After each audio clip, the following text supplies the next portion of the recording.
So Pinterest seems to have chosen for me my latest creative hyper fixation, and that is hand embroidery. I can't help but think to myself, as with everything in life, how hard could it be?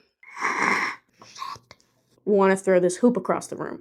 I don't know because I've never done it, but you and I are going to figure out how to do it together, and hopefully that mentality and delusion will carry us to a tree full of very whimsy, vintage-inspired, homey, handmade ornaments that have a little bit of sentimental value versus a tree full of plastic baubles. Thank you to Squarespace for sponsoring today's video, and let's get into the shenanigans.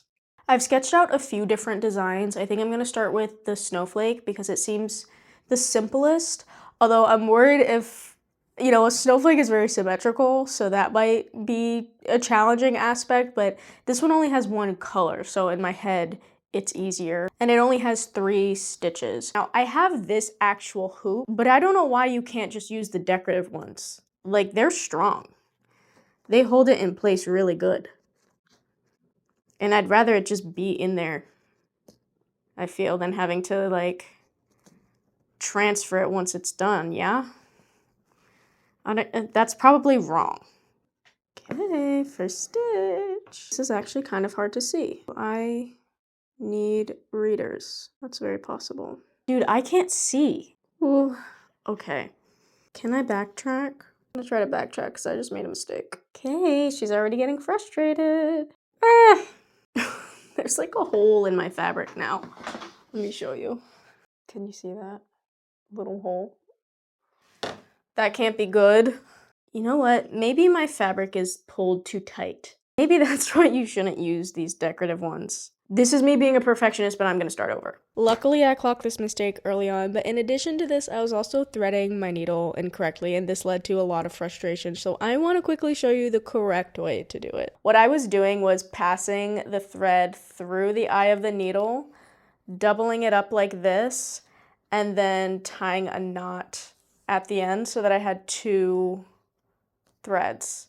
You actually don't want to do it like this. The proper way to do it is to just tie a knot in one end, and then once you pull it through the eye of the needle, you just leave a couple inches of the thread hanging, and it actually stays put just like that. So I switched from that decorative one to one that's actually intended for the process of embroidery, and this one's a lot better because you can actually adjust a lot more easily how tight the fabric is in there, and I think with the other one it was just too tight. I would say that this requires a lot of precision, which can be a very satisfying thing, or it could be a very frustrating thing. Oh, we're tangled again. Depends on your mindset going into it. When my thread tangles, or when my stitch isn't perfectly in line with the one before it, I want to throw this hoop across the room.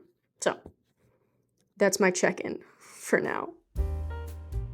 Embroidery requires precision, and that's obvious. I knew that, but I also just assumed that I would be good at the precision and was very frustrated to find that I wasn't a protege. I would say I'm doing a bad job at this so far. I was not having a good time at all, to the point where I went nonverbal and almost gave up on this video entirely. So I switched gears to a different design. This one seemed more complicated to me, but it turns out that the stitches were so much more beginner friendly and the design was a lot more forgiving. I learned that a satin stitch is kind of like coloring in a coloring book. Between the lines, you get a lot of coverage and satisfaction from the progress that you're making because it fills out the piece pretty quickly. The effect of this little basket that the tree sat in was so darling to me that I was motivated to continue.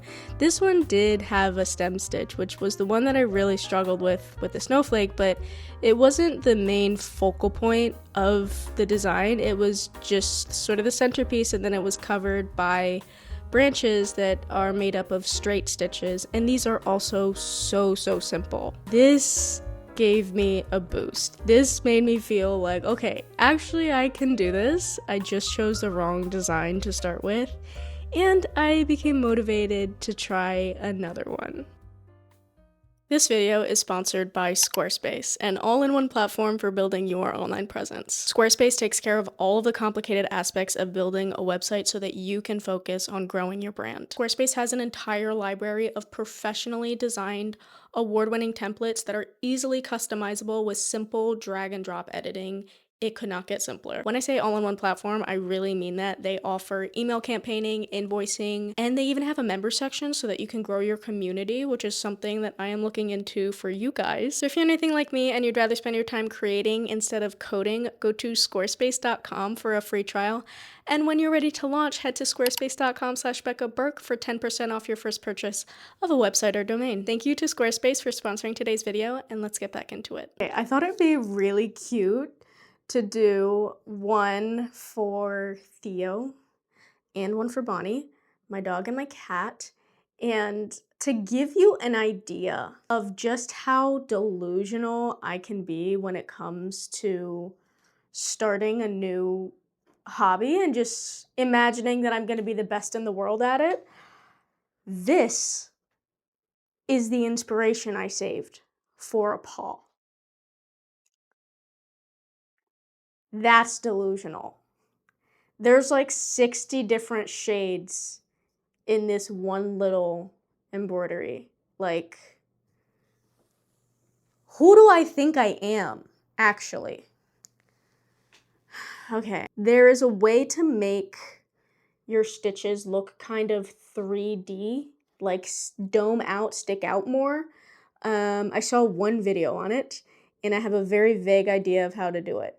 So I'm going to look at a video real quick, and we'll figure this out together. A padded satin stitch has a base layer of perpendicular stitches beneath the satin stitch, so it just raises it up a little bit. Mine came out very chunky. At this point, I was still doubling the thread, but I kind of like it. It's extra chunky, extra 3D. This is so addicting. I've been locked in here all day, and I'm having a blast, actually. Once you just get over the fact that your thread is going to tangle, like that's just going to happen. It's starting to happen less, I will say, but it's just part of the process. So I'm like, whatever, I'm just going to be untangling thread for the next 5 minutes and I'm going to live, it's going to be fine.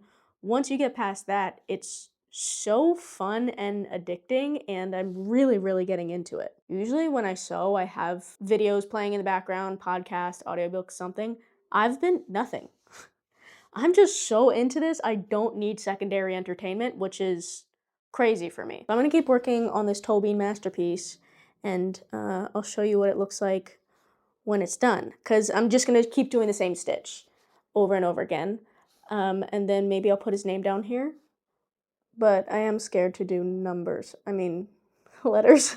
I'm scared to do letters, because I feel like that'll be hard to do well, but we'll see.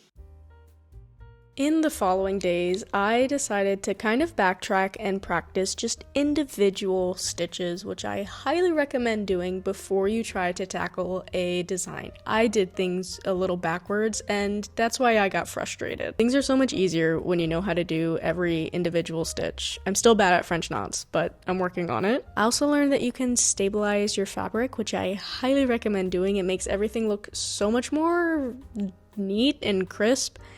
And I didn't get any more holes after that. I did eventually revisit the snowflake, and I think it looks pretty good.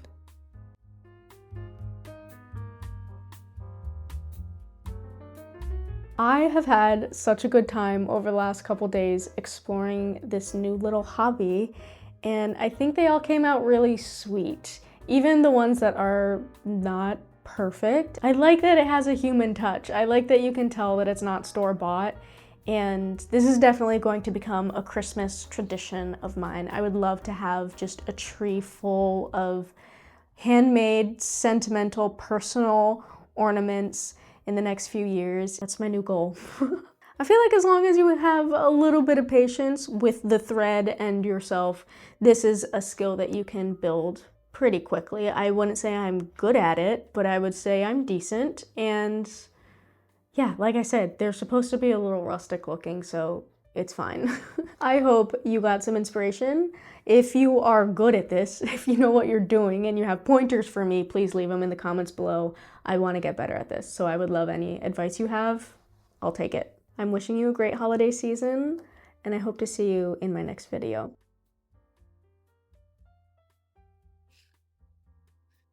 What do you got? What do you got?